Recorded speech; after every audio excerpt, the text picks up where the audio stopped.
My name's David, and I have made a custom Magic the Gathering League of Legends draft cube.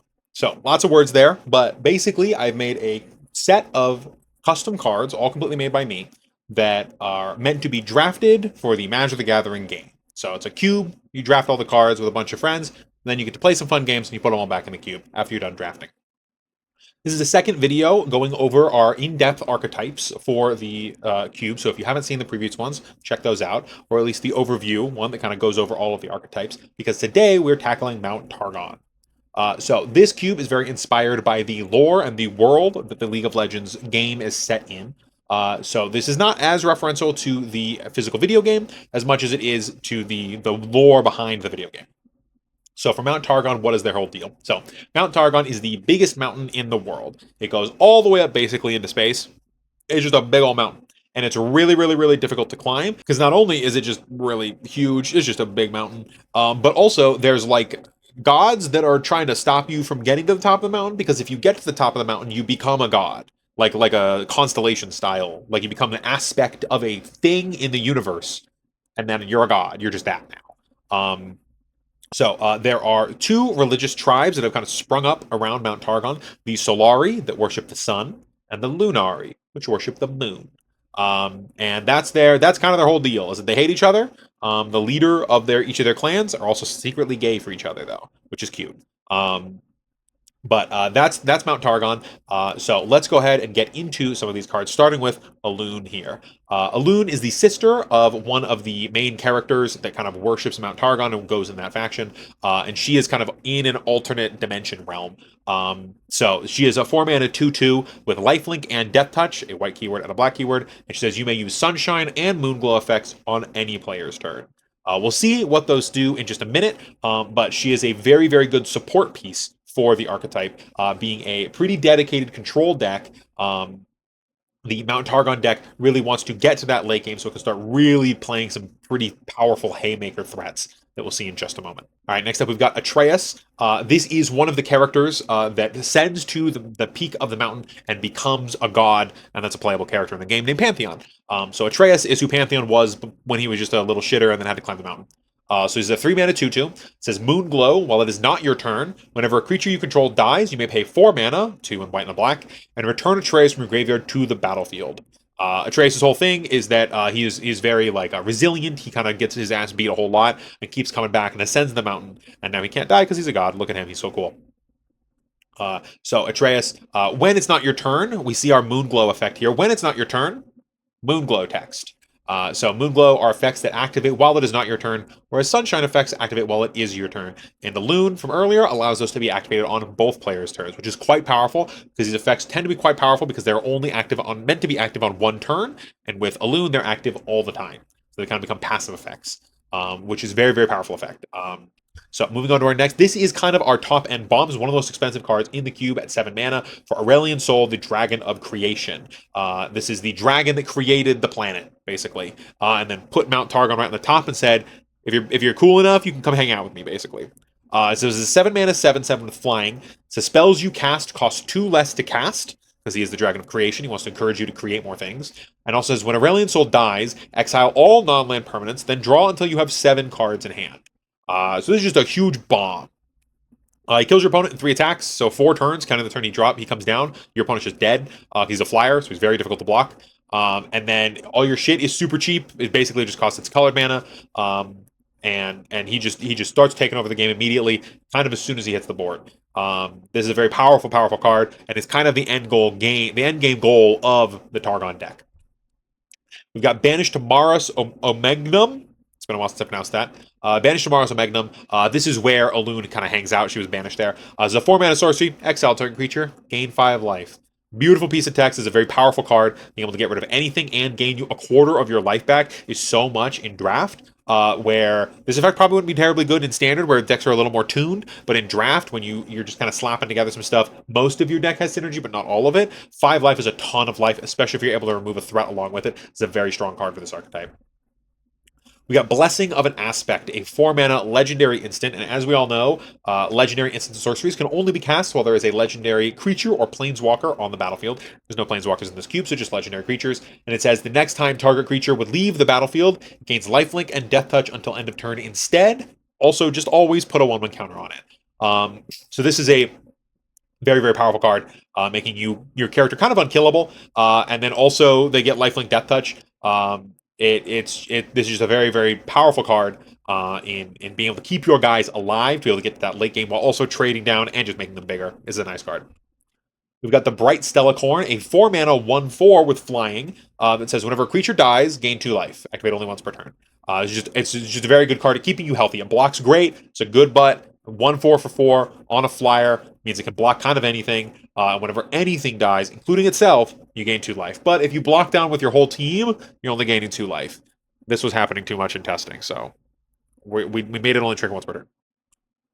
Next, we got Climber's Protector. This is heavily inspired by a Legends of Runeterra card that has similar vibes. It's a 6-mana 0/10. It says when Climber's Protector enters the battlefield, another target creature gains indestructible for as long as you control Climber's Protector. So this is a mountain goat that helps the people who are ascending the mountain get to the top. And it does so by making them unkillable while it's around. It kind of hanging them out, protecting them.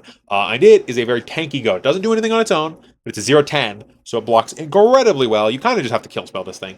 And while it's on the board, you can't get rid of the other guy. It's a really nice card at locking down the board as you're able to try to turn into that late game where you want to be resolving your Aurelion Soul and your other powerful late game drops.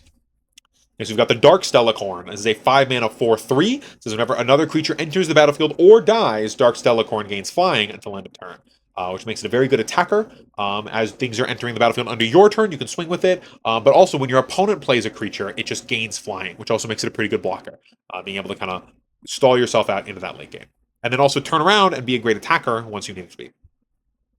Now we've got Diana, the Lunar Uniter. This is one of our big mythics for the archetype. Diana is the leader of the Lunari clan.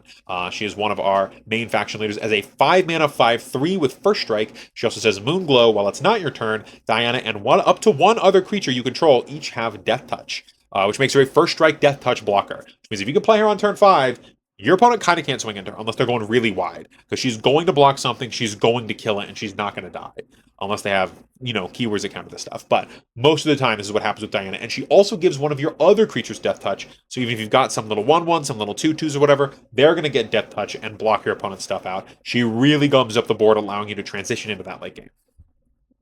Next, we've got Edict of the Immortals, and like any good Edict, this is a 2-mana sorcery that says target opponent sacrifices a creature, but then you also gain life equal to the sacrificed creature's toughness. That's why we got our white mana in here. This is a powerful removal effect that can get around some of the indestructible that's floating around throughout the cube, and then also gain you some life in the process. Next, we've got Gift of the Stars, a 2-mana instant that says target creature you control gets +2/+1, lifelink, and indestructible until end of turn. A classic combat trick. Get indestructible from the black, lifelink from the white, and some good stats you have to be able to try to trade down while you're blocking. And we've got Leona, the Solar Commander. This is our 4-mana 3/5, kind of mimicking Diana's stats here. Diana was a 5/3, Leona is a 3/5, as she is the leader of the Solari, the other kind of faction on Mount Targon. She has Vigilance, and while it's not your turn, or while it is your turn, Leona and up to one other creature you control have lifelink. So the intent here is that her and Diana each give each other their keywords. Giving Diana lifelink on the first strike means that she can swing very well, gaining you 5 life every time she attacks. And Diana giving the death touch to Leona, who has Vigilance, means that she can swing in with that lifelink Vigilance and block with that death touch that is being given by Diana. So they synergize very well to each other. They have different stats, like reflective stats from each other, showing their synergy with each other. I think this is a very cool design. I'm very proud of this one. Next up, we got the Lunari Assassin, a 4-mana 3/3. It says Moonglow. While it is not your turn, you may cast Lunari Assassin as though it had flash. And whenever Lunari Assassin enters the battlefield, target creature you control gains death touch until end of turn. So this can be the Lunari Assassin that kind of appears out of the middle of the night with their flash effect and gives himself death touch and just trades anything down. But if you have some of those lingering 1/1s or 2/2s, you can give that to your other guys and have them block in and flash in this 3/3, which then stick around, maybe block something else favorably, lives, and can stick around between the turns. It's a very powerful kind of combat trick dude for the control deck here. Next, we've got Lunari Cavern, a 3-mana instant. It says target creature you control gains hexproof and can't be blocked until end of turn. So you can use this not only offensively to be able to swing in since it can't be blocked, but also defensively. If your opponent is about to target it, you can give it hexproof. So this is a very, very nice, flexible card, being able to sneak through the mountain and get where you need to go. Next, we've got the Lunari Cleric, a 1-mana 2/1, which is quite well statted, though he mostly has no text, except on your opponent's turn, he has Death Touch. So if you want to swing in with him, you can do so to pressure your opponent's life total in the early game, but then in the mid game, he kind of, as he gets kind of out power crept, you can turn him out as a good blocker to play on defense with that Death Touch text, being able to trade down with something, though he is still a 2/1, so any amount of damage is going to blow him up. This is very nice. This is also a very good splashable card in other archetypes and our other black archetypes that want to play a little more aggressively than this deck normally does. Next here, we've got our land for the archetype in Mount Targon, our black-white duel, our plain swamp. Again, like we said in the previous video, every single one of the archetypes has this this dual land with the land types on them. Again, there's no fetches, so it doesn't really matter. But this is mostly just to kind of help smooth out your color fixing, since basically every card in the cube, the vast majority of the cards in the cube, I should say, is 2 colors, is a color pair. Next up, we've got Open the Crypt, which is a 8-drop, being 4 white, black sorcery. It says put all creature cards from 2 target graveyards onto the battlefield under your control. This is basically Rise of the Dark Realms in a 1v1. This card is worded this way for commander play, which technically is doable with this cube because there's so many legends in the cube. There's a ton of different commander options. It's so that you don't reanimate 4 players' graveyards onto your battlefield, because this card is, I find, to be a little too strong in those kind of grindier commander style games. But if you're picking 2 players, it's totally fine, and in 1v1, it's also quite fine. In the sense of bringing a lot of cards back, but not too many that it's not overwhelming, and just kind of eliminates 1 player out of the gate. But it's a very, very powerful top end card. Your Aurelian Soul can die and then draw you a ton of cards, and you go land, Open the Crypt. Him and all his buddies are back, as well as all your opponent's stuff. A very, very powerful late game closer for the archetype. Next up, we've got Pantheon, our 5-mana 4/4. It says whenever Pantheon dies, return to the battlefield at the beginning of your next end step. Pantheon cannot be blocked by champions. Pantheon is a 1v1 warrior, and so he gets in. He does not die. He keeps getting back up from his roots from Atreus. But this time when he dies, he literally reincarnates because he's a god. So this is whenever he dies, he comes back at the beginning of your next end step, which means if he dies on your opponent's turn, you don't get to swing with him because he comes back on your end step, not on their end step. And because he can't be blocked by champions, of which there are a lot in the cube, he can really only fights the kind of little peons, which means that he can get in quite often as kind of a mid-game great blocker, and then also good finisher as you're kind of transitioning into that late game.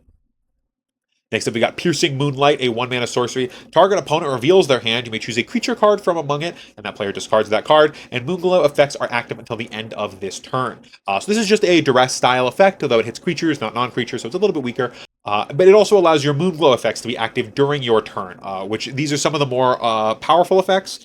Because they are active during your opponent's turn, often your opponent will know about them and so can play around them during their turn when they have agency over the turn. So being able to bring those Moonglow effects to your field with this effect and with a Loon at the beginning of the video that we saw can be a very powerful effect, allowing you to play with these kind of slightly more powerful effects that normally are only live during your opponent's turn. Next here, we've got Pylus. He is a 4-mana 1/1 that says whenever another creature you control enters the battlefield or dies, put a 1/1 counter on Pylus. This synergizes incredibly well with both Pantheon and Atreus, as well as some of the other cards that care about creatures entering or creatures dying, like our Stellar Horns. This card can get out of hand very, very quickly. It's only creatures you control, so it's not your opponent's stuff, so your opponent can still play their game plan, but as you're blocking out, your Pylus is just getting bigger and bigger and bigger until eventually he turns into his own threat, and you can keep backing him up with more dudes, making him even bigger, although he doesn't have very much evasion, so he does get chump blocked quite often. But that's totally fine. Pylus is okay with that. This is a very, very powerful card for the archetype. Next up, we've got the Rahorak Knight. The Rahorak are the kind of elite guard of the Solari. This is a 1-mana 2/1. It says Sunshine. While it is your turn, whenever Rahorak deals damage to a player, draw a card. So this is quite good. Technically, you can have this deal non-combat damage and still trigger the thing, which is why the Sunshine here matters. The easiest way to do this is with combat damage. You play him on turn 1. Your opponent doesn't play anything on turn 1. You beat it. You draw a card, 2 damage, and you get to draw the card. Quite good, putting that pressure on the early game, forcing your opponent to respond to you so that you can then... they have to use some of their resources getting rid of your stuff so that you can then use your resource getting rid of their stuff, stalling you into the later game where your cards are more powerful because they cost more mana. Next, we've got Rejected from the Peak. This is a classic board wipe. 4 mana, 2 white and a black. Destroy all creatures. Just clear them out. Don't want to look at them anymore. It's a great, clean board wipe coming down on turn 4 to just clear up the board and really transition you into that late game, into that mid game and late game. Next up, we've got Rise of the Sun, a 4-mana sorcery that says creatures you control get +2/+1 until end of turn, and Sunshine effects remain active until your next upkeep.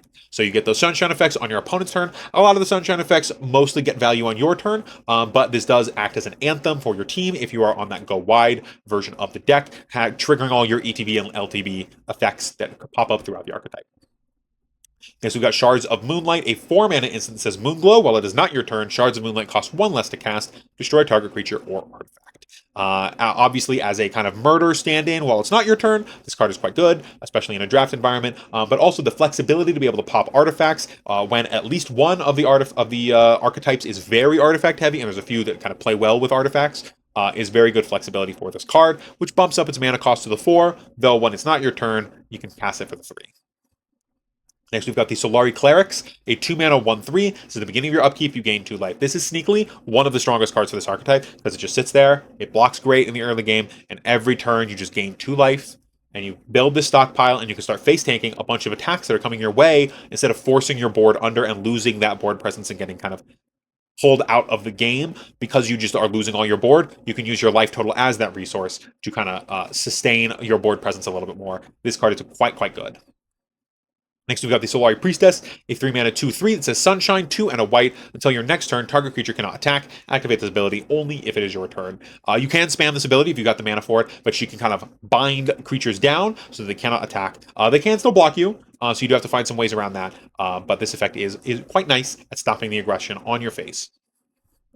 Next, we've got Spell Thief here with the art of one of our champions here, Zoe. She is a 2-mana, this spell, sorry, I should say, is a 2-mana instant that says choose 3 non-creature cards from graveyards. Target opponent chooses one of those cards. You may cast it without paying its mana cost. And Sunshine, when you cast Spell Thief, if it is your turn, exile 1 non-creature card instead. Then you get your opponent chooses random. You chooses the 1, and then you get to cast it. So you just get to cast a card from their graveyard. As you can see in my card notes, this is not a white effect. However, this is incredibly a Zoe effect. So I still like the effect. We do some color bright breaks because we're messing around with some stuff. But yeah, I really like this effect a lot. It's very flavorful for Zoe and for how she plays in game, as well as for how she works in lore, which is the focus. But if we can tweak in some gameplay references in there, we love to do that as well. Next up, we've got the Twilight Priest. So, as I said in the previous video, we have a cycle across all of the archetypes that are 3-mana 2/2s with the keywords of the faction on them. So, this one has both Sunshine and Moonglow, kind of showing off what the intent behind each of these sides are. Is that Sunshine, while it is your turn, Twilight Priest gets +0/+1, so it becomes a 2/3. And Moonglow, while it is not your turn, Twilight Priest gets +1/+0, so it's a 3/2. So, it attacks on your turn. It can sit as a kind of defensive body, being a 2/3, being able to swing in and trade with any 2/2s, and while it's your opponent's turn, it can kind of upscale a little bit to be a 3/2 and trade with any of those 3/3s where you want it to be. So it plays a little bit more defensive on your turn, a little bit more offensive on your opponent's turn, but that's okay because that's where this deck wants to be. It wants to be stalling out in those mid games, get to that late game where it can really shine.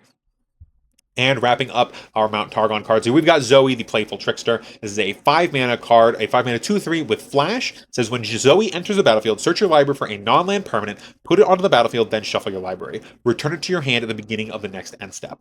So there's any non-land permanent, so this can include cards like Aurelian Soul, or Pylus, or Pantheon, any of these like very powerful, or Diana, or Leona, and these powerful creature, or there's some, in other decks, is it quite splashable for some artifacts or some enchantments that are very powerful to get on the board. And even though they return to your hand at the end of the turn, you still now have them in your hand, acting almost like a tutor. Her also being a flash body means that she can flash out and make combat math quite difficult. If your opponent is swinging in with some really big dudes, you can flash in Zoe, play Aurelian Soul from your deck, and block with this big 7/7.